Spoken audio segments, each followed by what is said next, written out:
मित्रांनो, लाडक्या बहिणीसाठी खूप मोठी आनंदाची बातमी समोर आलेली आहे आणि ती म्हणजे मे महिन्याचा जो काही 11वा हप्ता आहे तो हप्ता महिलांच्या बँक खात्यावरती आजपासून वितरित होण्यास सुरुवात झालेली आहे। परंतु मित्रांनो, सुरुवातीला फक्त या 12 जिल्ह्यातील लाभार्थी महिलांनाच हा हप्ता वितरित होणार आहे। त्याच्यानंतर उर्वरित जिल्ह्यांमध्ये देखील हा हप्ता वितरित केला जाणार आहे। परंतु मे महिन्याचा जो काही 11वा हप्ता आहे तो हप्ता वितरित करण्याची प्रोसेस आजपासून सुरुवात झालेली आहे। आज 12 जिल्ह्यातील लाभार्थी महिलांच्या बँक खात्यावरती मे महिन्याचे 1500 रुपये जमा केले जाणार आहेत। याबाबतची माहिती स्वतः आदित्यताई तटकरे यांनीच दिलेली आहे। मित्रांनो, मे महिन्याचा हप्ता महिलांच्या बँक खात्यावरती वितरित करण्यासाठी 28 मे 2025 रोजीच या ठिकाणी शासनाकडून लाडकी बहीण योजनेच्या मे महिन्याच्या हप्त्यासाठी या ठिकाणी निधी हा मंजूर करण्यात आलेला होता। तुम्ही या ठिकाणी पाहू शकता, दिनांक 28 मे 2025 रोजीचा हा GR आहे। मुख्यमंत्री माझी लाडकी बहीण या योजनेअंतर्गत निधी वितरित करण्याबाबतचा हा GR आहे। तुम्ही या ठिकाणी पाहू शकता 2984 कोटी इतका निधी या ठिकाणी लाडक्या बहिणींना मे महिन्याच्या हप्त्यासाठी वितरित करण्यात आलेला आहे आणि आजपासून या हप्त्यांचे पैसे महिलांच्या बँक खात्यावरती जमा होण्यास देखील सुरुवात झालेली आहे। या GR ची डिटेलमध्ये माहिती घेण्याच्या अगोदर अजून एक धक्कादायक बातमी या ठिकाणी लाडक्या बहिणीसाठी समोर आलेली आहे आणि ती म्हणजे मे महिन्याचा जो काही हप्ता आहे तो हप्ता सर्वच महिलांना मिळणार नाहीये। होय मित्रांनो, या ठिकाणी तुम्ही पाहू शकता स्वतः महिला व बाल विकास मंत्री आदित्यताई तटकरे यांनीच याबाबतची माहिती दिलेली आहे। या योजनेतून बऱ्याचशा महिलांना आता वगळण्यात आलेले आहे। त्याचे कारण काय आहे हे देखील त्यांनी या ठिकाणी सांगितलेले आहे। तुम्ही या ठिकाणी पाहू शकता की लाभार्थ्यांची पडताळणी ही कोणत्याही योजनेच्या अंमलबजावणीतील सर्वसाधारण व नियमित प्रक्रिया आहे। मुख्यमंत्री माझी लाडकी बहीण योजनेच्या अंमलबजावणीतही ही प्रक्रिया राबवली जात आहे। म्हणजे मित्रांनो, या ठिकाणी पडताळणी अजूनही लाडकी बहीण योजनेअंतर्गत सुरू आहे। जेवढ्या पण अपात्र महिला असतील त्या या योजनेतून 100% वगळल्या जाणार आहेत, अशा प्रकारे या ठिकाणी सांगितले आहे। आणि ही जी काही प्रक्रिया आहे ही कुठल्याही योजनेची एक सर्वसाधारण अशी प्रक्रिया आहे आणि नियमित प्रक्रिया आहे। त्याच्यानंतर पुढे बघा, मुख्यमंत्री माझी लाडकी बहीण योजनेच्या अंमलबजावणीतही ही प्रक्रिया राबवली जात आहे। या प्रक्रियेत सेवार्थमधील जवळपास 2 लाख अर्जांची पडताळणी केल्यानंतर त्यामध्ये सुमारे 2289 सरकारी कर्मचारी मुख्यमंत्री माझी लाडकी बहीण योजनेसाठी नाव नोंदणी केल्याची बाब जानेवारी-फेब्रुवारी दरम्यान लक्षात आले असून तेव्हापासून अशा व्यक्तींना कोणत्याही प्रकारचा लाभ वितरित करण्यात आलेला नाहीये। म्हणजे मित्रांनो, या ठिकाणी 2 लाख अर्जांची पडताळणी केल्या असता या ठिकाणी 2289 सरकारी कर्मचारी या मुख्यमंत्री माझी लाडकी बहीण योजनेमध्ये नाव नोंदणी करून या योजनेचा लाभ घेत असल्याची बाब शासनाच्या लक्षात आली होती।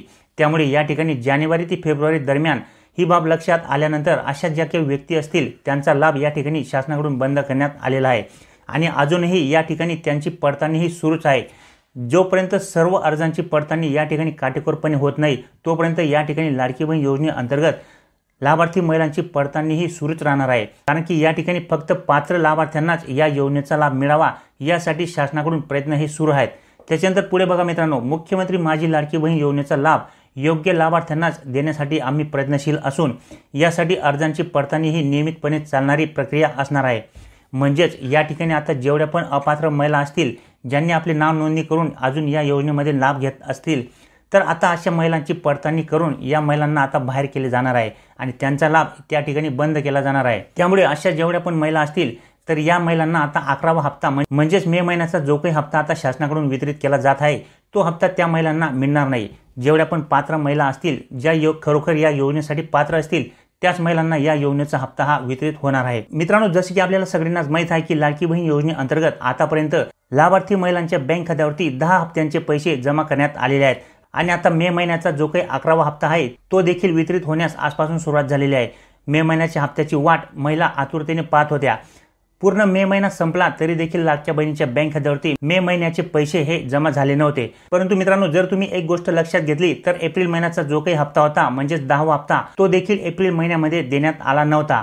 एप्रिल महिन्याचा हप्ता महिलांना मे महिन्याच्या 2 तारखेला देण्यात आला होता। अगदी त्याचप्रमाणे या ठिकाणी मे महिन्याचा जो काही हप्ता आहे या महिन्याच्या हप्त्याची निधी हा या ठिकाणी उशिराने उपलब्ध करून देण्यात आला असून त्यामुळे या ठिकाणी आता मे महिन्याचा जो काही हप्ता आहे तो आता या ठिकाणी जून महिन्यामध्ये म्हणजेच आजपासून मे महिन्याचा जो काही हप्ता आहे तो महिलांच्या बँक खात्यावरती वितरित होण्यास सुरुवात झालेली आहे। सुरुवातीला या ठिकाणी या 12 जिल्ह्यातील महिलांच्या बँक खात्यावरती आज पैसे जमा होणार आहेत। त्याच्यानंतर उर्वरित जिल्ह्यांमध्ये देखील टप्प्याटप्प्याने हे पैसे जमा केले जाणार आहेत। परंतु सुरुवातीला या ठिकाणी या 12 जिल्ह्यातील लाभार्थी महिलांच्या बँक खात्यावरती पण मे महिन्याचा जो काही 11वा हप्ता आहे तो 1500 रुपये जमा केला जाणार आहे। तर ते 12 जिल्हे नेमके कोणते आहेत, चला आता याबाबतची सविस्तर माहिती जाणून घेऊया। तर मित्रांनो, मे महिन्याचा जो काही हप्ता आहे, सुरुवातीला ज्या 12 जिल्ह्यांच्या लाभार्थी महिलांच्या बँक खात्यावरती जमा केला जाणार आहे ते जिल्हे अशा प्रकारे आहेत. तर पहिला जो काही जिल्हा आहे तो जिल्हा म्हणजे सिंधुदुर्ग जिल्हा. त्याच्यानंतर दुसरा जो काही जिल्हा आहे मित्रांनो तो म्हणजे रायगड जिल्हा. त्याच्यानंतर मित्रांनो तिसरा जो काही जिल्हा आहे मित्रांनो तो म्हणजे हिंगोली जिल्हा. मित्रांनो, हे जे काही 12 जिल्हे घेण्यात आलेले आहेत, या जिल्ह्यांमध्ये लाभार्थी महिलांची जी काही संख्या आहे ती कमी असल्या कारणाने सुरुवातीला या जिल्ह्यांची निवड करण्यात आलेली आहे. त्याच्यानंतर पुढचा जो काही जिल्हा आहे मित्रांनो तो म्हणजे धाराशिव जिल्हा. त्याच्यानंतर पुढचा जिल्हा आहे अकोला जिल्हा. त्याच्यानंतर वाशिम, जळगाव, धुळे, सांगली, गोंदिया, अमरावती आणि छत्रपती संभाजीनगर हे 12 जिल्हे या ठिकाणी घेण्यात आलेले आहेत मित्रांनो. कारण की या जिल्ह्यांमध्ये लाभार्थ्यांची संख्या ही कमी आहे आणि त्यामुळे या ठिकाणी सुरुवातीला या जिल्ह्यांचा समावेश या ठिकाणी करण्यात आलेला आहे. उर्वरित जिल्ह्यांमधील महिलांना देखील या ठिकाणी हप्ता हा देण्याची प्रोसेस सुरू झालेली आहे. एकूण 4 दिवस ही प्रोसेस सुरू असते. त्यामुळे आता या ठिकाणी मे महिन्याच्या हप्त्यासाठी निधीची उपलब्धता झाल्या असल्या कारणाने आजपासून सलग पुढील 4 दिवस ही पैसे जमा होण्याची जी काही प्रोसेस आहे ही लाडकी बहीण योजनेअंतर्गत सुरू असणार आहे. त्यामुळे सर्वच पात्र लाभार्थ्यांच्या बँक खात्यावरती 1500 रुपये प्रमाणे मे महिन्याचे जो काही हप्त्याचे पैसे आहेत ते त्यांच्या आधार सोबत लिंक असलेल्या बँक खात्यावरती जमा होणार आहेत. त्यामुळे कुठल्याही महिलेने काळजी करू नका. फक्त या ठिकाणी जे काही सरकारी कर्मचारी असतील त्यांनाच या योजनेतून वगळण्यात आलेले आहे.